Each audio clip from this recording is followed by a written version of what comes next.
Hola a todos, ¿cómo están? Mi nombre es Marcelo Ticona y el día de hoy les traigo el tema de antimicrobianos que actúan en la pared bacteriana. Les presento el contenido.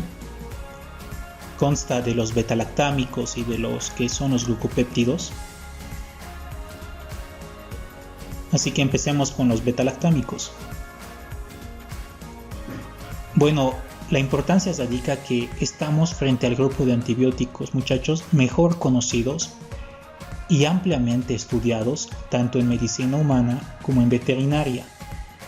Esta popularidad de estos antimicrobianos se debe a que tienen escasa toxicidad, tienen alta eficacia, tienen bajo costo y también disponen de una amplia gama de formas farmacéuticas.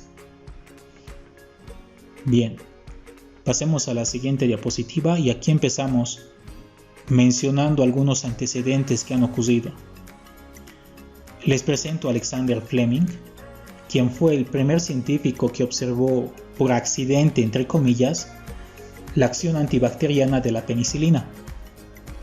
Esto ocurrió en el año de 1928, mientras observaba placas de Petri apiladas durante días, procedentes de experimentos que había realizado antes. Observó que en una de estas placas había crecido un hongo, cosa bastante habitual, pero con la particularidad de que en una zona alrededor del mismo hongo, el crecimiento bacteriano era nulo. Esto era lo que ocurría. Se lo nombró como Penicillium notatum. Después de eso, Fleming presentó y publicó su descubrimiento el siguiente año, en 1929. Pero el interés que generó en la sociedad en aquella época fue escasa. Y de aquí nos pasamos al año de 1935.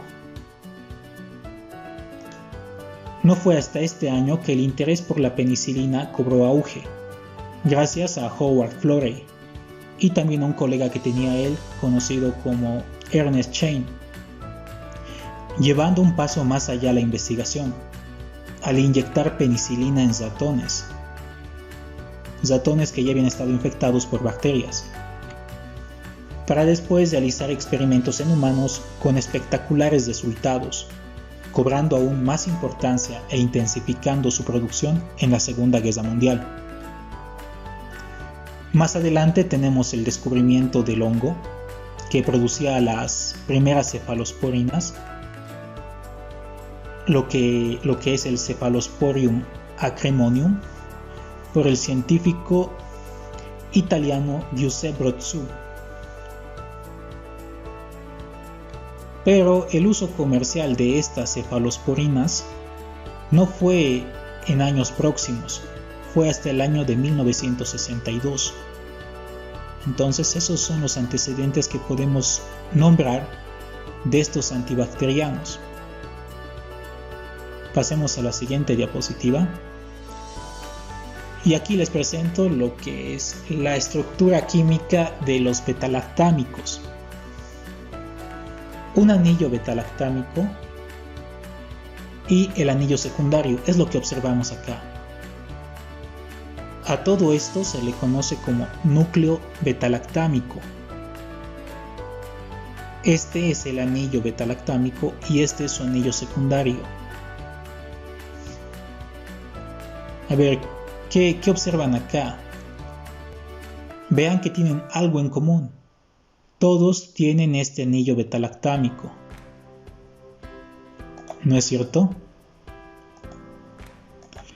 Bueno, aquí tenemos los diferentes grupos de betalactámicos, las penicilinas, las cefalosporinas, los carbapenemas, los monobactámicos e incluso incluimos aquí el ácido clavulánico, que es un inhibidor de las betalactamasas.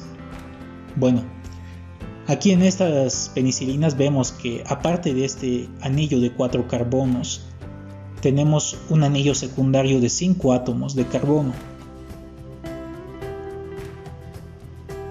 A eso lo conocemos como penicilina.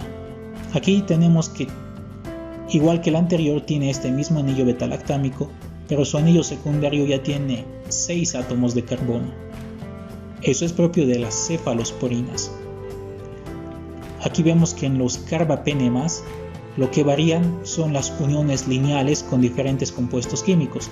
De igual forma tiene 5 átomos de carbono, pero vemos que a diferencia de las penicilinas, tienen uniones con otros compuestos químicos de este lado y de este lado. Los monobactámicos no tienen ningún anillo secundario y esta característica es la que más adelante vamos a ver qué propiedades les da. También tenemos al ácido clavulánico, que igual tiene cierta similitud. Bien, entonces pasemos a lo siguiente, que esto no es nada complicado. Vamos a lo que son los mecanismos de acción. Todos los betalactámicos, incluyendo a las cefalosporinas, actúan inhibiendo la síntesis de la pared bacteriana, lo que provoca la destrucción de las mismas con muerte bacteriana.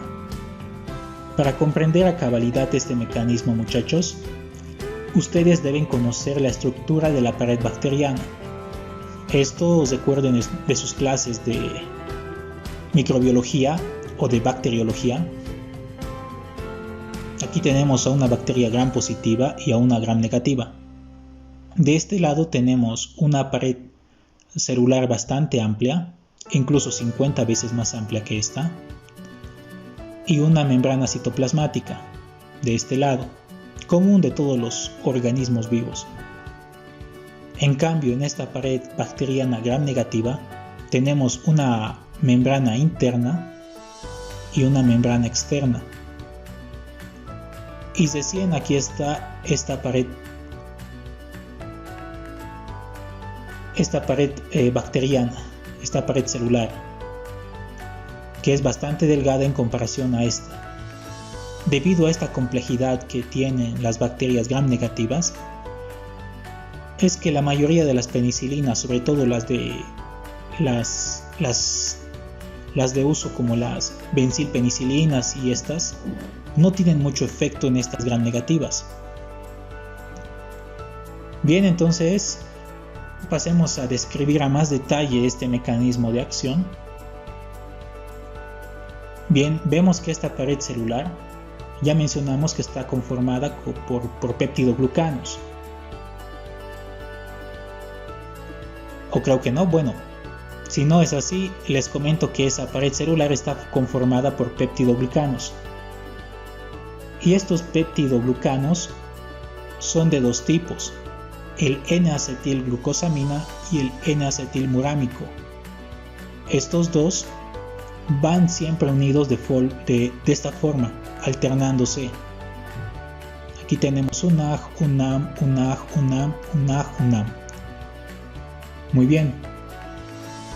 Pero estos están unidos a su vez de forma entrecruzada con las cadenas polipeptídicas de abajo. De esta forma, los peptidoglucanos de la capa superior quedan unidos con los peptidoglucanos de la capa inferior.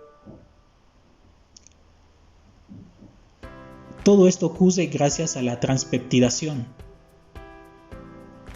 Y esta transpeptidación es llevado a cabo gracias a lo que es las proteínas ligadas a las penicilinas, y ese es el sitio donde los betalactámicos actúan, inhibiendo esta función de las proteínas ligadas a penicilinas. De esa forma se altera la estructura de la bacteria y al final la presión interna termina superando esta resistencia de la pared celular que existe en esta bacteria, y lo que son los electrolitos que están por fuera de la pared celular y todo lo que existe por fuera termina desestabilizando, y al final existe lo que es la destrucción de esta bacteria. Simple. Muy bien, entonces pasemos a la siguiente diapositiva, que esto es pan comido para ustedes. que ya saben bastante de microbiología y bacteriología, vamos a los mecanismos de resistencia. Este mecanismo puede ser por medio de una impermeabilidad de la membrana externa, una modificación de las proteínas ligadas a penicilinas o una producción de las beta-lactamasas. El primer caso de esta impermeabilidad de la membrana externa, ¿quiénes tienen membrana externa? Solamente las gram negativas, ¿no es cierto? Entonces, esto es propio de este grupo de bacterias. La modificación de las proteínas ligadas a las penicilinas va reduciendo la afinidad del antibiótico por estas proteínas y de esa forma es como da lugar a la resistencia. La siguiente es la producción de las beta-lactamasas, donde las bacterias producen estas enzimas que tienen la capacidad de hidrolizar ese anillo beta-lactámico que ya estudiamos. Estas pueden tener origen genético como cromosómico o por medio de plásmidos. Y estos plásmidos se pueden transferir entre bacterias de la misma o distinta especie. Estas son las que producen normalmente las resistencias con las que nos topamos. Bueno, y aparte de estas tres que les acabo de mencionar, existe otra resistencia que es bastante particular. Hemos visto que estos beta-lactámicos básicamente trabajan en la pared celular, pero existen bacterias que carecen de esta pared celular. ¿Se les ocurre alguna? Bueno, si no se les ocurre ninguna, yo les digo, son los micoplasmas. Sí, más adelante vamos a ver cómo podemos tratar, porque les comento que ningún beta-lactámico de este grupo puede con lo que son los micoplasmas. Pregunta de examen. Pasemos a lo siguiente. Farmacocinética. Bien, aquí podemos hablar de la absorción, la distribución, el metabolismo. Aquí obviamos el metabolismo porque básicamente no se metaboliza. Y al final tenemos la excreción. Bueno, la absorción puede ser oral o parenteral. En caso de que sea oral, solamente existen algunas cefalosporinas que se las puede administrar de esta forma. En caso de las penicilinas, son las penicilinas V, las aminopenicilinas y las penicilinas isoxazólicas, que vamos a ver más adelante. Y la más común es la vía intramuscular, subcutánea, intravenosa, lo que es la parenteral. Y esto se debe a que muchas de estos beta-lactámicos se desactivan por medio del ácido gástrico. Es debido a eso que esta es la vía más común.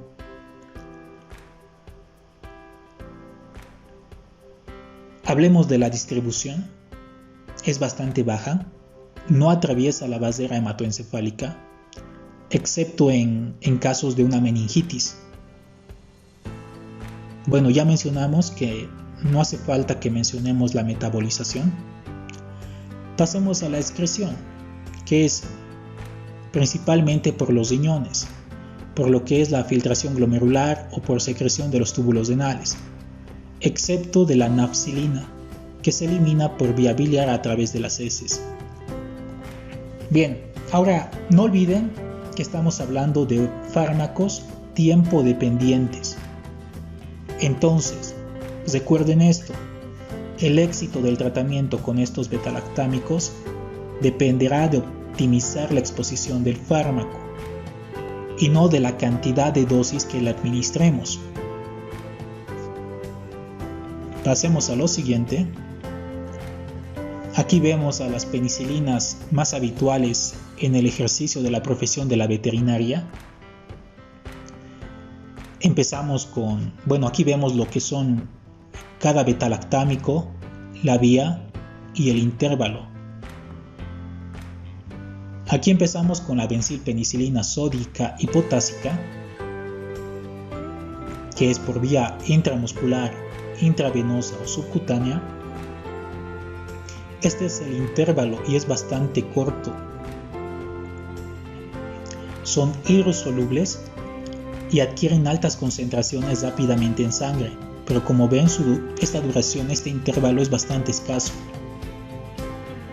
También podemos mencionar a lo que son las benzilpenicilinas procaína. Para su administración se usa lo que es la vía intramuscular y subcutánea.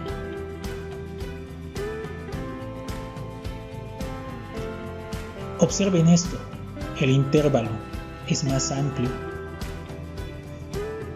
su acción es más prolongada, pero lo que ocurre acá es que han logrado una penicilina que dura mayor tiempo, su intervalo es más amplio, pero han sacrificado lo que es su concentración en plasma.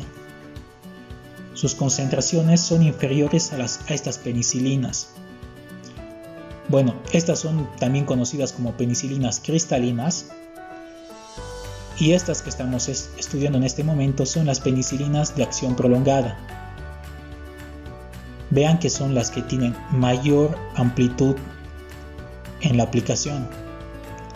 De estas dos, yo prefiero el uso de estas benzilpenicilinas con procaína,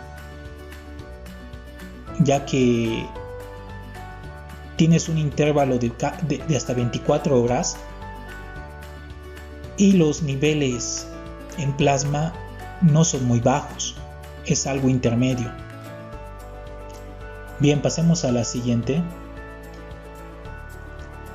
que es la penicilina B, la penicilina V, que también es conocida como penicilina oral, que resiste la acción hidrolítica de los ácidos gástricos. Aquí vemos su vía y el intervalo de esta. Todas estas son activas fundamentalmente frente a bacterias aerobias gram positivas y aerobias obligados. Los estafilococos y las enterobacterias todavía demuestran resistencia a este tipo de penicilinas. Ahora pasemos al siguiente grupo, lo que son las aminopenicilinas, donde se incluye a la amoxicilina, a la ampicilina, a la pivampicilina. Estas aminopenicilinas se han convertido con los años en fármacos de uso popular en medicina veterinaria, debido a su mayor espectro de actividad, que incluye gérmenes gram positivos y gram negativos. Las aminopenicilinas son estables en el medio gástrico. La amoxicilina se absorbe mejor por vía oral que la ampicilina. Esto sucede en los caninos, felinos, suinos, bovinos lactantes, pero en caballos y rumiantes ni la amoxicilina ni la ampicilina se absorben bien. Entonces aquí tenemos un nuevo fármaco, la pivampicilina, que es mejor opción. Es común la combinación de estas aminopenicilinas con fármacos inhibidores de las beta-lactamasas, como el ácido clavulánico, que lo vamos a estudiar más adelante. En busca de un aumento, obviamente este sinergismo busca un aumento en la eficacia contra las bacterias resistentes. El siguiente grupo de esta tabla es la cloxacilina, que pertenece al grupo de las isoxazolilpenicilinas. Y no es la única que lo integra, estamos hablando de, aparte de la cloxacilina, la dicloxacilina, o también la oxacilina, o la meticilina y la nafcilina. Fármacos que no se utilizan en la medicina veterinaria, pero tenemos este ejemplo. Lo que distingue a este grupo es su resistencia a las beta-lactamasas del Staphylococcus aureus, por lo que se usa en infecciones causadas por este agente infeccioso. Puede ser en casos de mastitis o en alguna piodermia. Al final tenemos lo que son las penicilinas anti-pseudomonas. Vemos que cada vez estas penicilinas se van volviendo más específicas de ciertas bacterias, ¿no es cierto? Este grupo de penicilinas anti-pseudomonas se caracteriza por una mayor capacidad por atravesar la membrana externa de las gram negativas que eran resistentes, como las pseudomonas o el Proteus. La ticarcilina tiene una potencia de 2 a 4 veces mayor que la carbenicilina. Ojo con el uso de la carbenicilina, ya que dosis altas están asociadas con alteraciones del sistema nervioso central y de la coagulación sanguínea. Bueno, ya estamos en lo que son los inhibidores de las beta-lactamasas. Vemos que carecen de efecto antibacteriano por sí mismos y su acción terapéutica se debe a la afinidad por las beta-lactamasas. Estos fármacos siempre se administran en combinación con antibióticos beta-lactámicos. Habitualmente son las aminopenicilinas. Los más usados en medicina veterinaria son el ácido clavulánico junto con el sulbactam. El sulbactam se utiliza en conjunto con la ampicilina. Su combinación se ha utilizado en animales de compañía, equinos y bovinos, en casos de pasteurilosis neumónica y en diarrea neonatal en terneros. El ácido clavulánico normalmente se lo usa con la amoxicilina o con la ticarcilina. La proporción de uso es con la amoxicilina de 2 a 1 y con la ticarcilina de 15 a 1. Protege contra lo que es la Klebsiella, el Proteus, la E. coli, los estafilococos, y como hemos mencionado antes, estas todavía no son útiles contra las pseudomonas, ni tampoco contra las enterobacterias. Bien, pasemos a lo siguiente, lo que son los nuevos fármacos betalactámicos. Aquí tenemos los carbapenémicos y los monobactámicos. Los carbapenémicos cuentan con uno de los espectros antibacterianos más amplios. Ejemplo, el imipenem y el meropenem, que incluso supera la mayoría de las cefalosporinas de tercera generación. El imipenem es posiblemente el antibiótico más potente existente hoy en día. Su espectro incluye casi todas las bacterias que son resistentes a otros fármacos, pero aquí tenemos una excepción que no es activo frente a estafilococos resistentes a meticilina. Es un fármaco de reserva debido a esto y también tiene un costo bastante alto. Pasemos a los monobactámicos. Aquí tenemos el ejemplo del Astreonam. Como observamos en la parte de la composición química, vimos que solo tiene un anillo, el anillo betalactámico, y no tiene ningún anillo secundario. La actividad su actividad es ante el E. coli, Klebsiella, Proteus y el Enterobacter. Sobre todo actúa en estas bacterias gram negativas, pero ojo, carece de actividad frente a bacterias gram positivas. Muy bien, pasemos a lo que son los efectos tóxicos. En efectos, aquí no es mucho lo que podemos hablar. Ya saben que las penicilinas, por regla general, son antibióticos de muy baja toxicidad. Y aquí podemos mencionar el efecto secundario mejor conocido, es la reacción alérgica. Vamos viendo más. En herbívoros como conejos y caballos se puede observar una proliferación de Clostridium en el uso de las benzilpenicilinas. Se han registrado casos de sobreexcitación en caballos por el componente procaína. Y también podemos mencionar que se ha visto diarrea ocasional en animales tratados con ampicilina por vía oral, ya que esta ampicilina no se absorbe de forma eficaz en el tracto gastrointestinal, a diferencia de la amoxicilina. Bien, pasemos a lo siguiente, que es el uso clínico. Y aquí vemos el uso clínico de las benzilpenicilinas en animales de compañía, que van desde infecciones de la cavidad oral, piometra, abscesos, infecciones urinarias por estreptococos o estafilococos sensibles. En caballos es un tratamiento contra el tétanos o la faringitis estreptocócica. En porcinos vemos la erisipela o el mal rojo del cerdo, como también lo conocen así, la meningitis por estreptococos.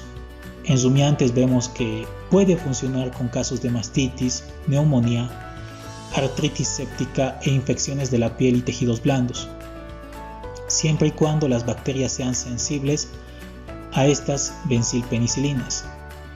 En caso de las aminopenicilinas, sirven para todas las anteriores que ya mencionamos, más el plus de que funcionan contra el E. coli, la Klebsiella, el Proteus y la Salmonella.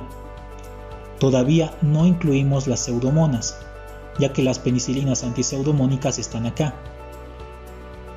Las penicilinas antiestafilocócicas se distinguen ya que en este grupo su resistencia es a las beta-lactamasas del Staphylococcus aureus, por lo que se usan infecciones causadas por este. Puede ser en casos de mastitis o en caso de piodermas, como ya lo mencionamos antes. Y las penicilinas antipseudomonas, ya saben, básicamente para las pseudomonas, pero también puede servir para los Proteus y lo que es el Enterobacter. Y ese es el uso clínico que podemos ver. Bueno, el video se está alargando un poco y el día de hoy voy a subir la segunda parte de este contenido a mucho tardar el día de mañana en la madrugada.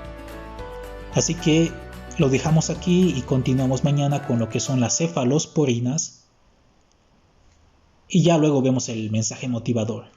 Hasta el siguiente video.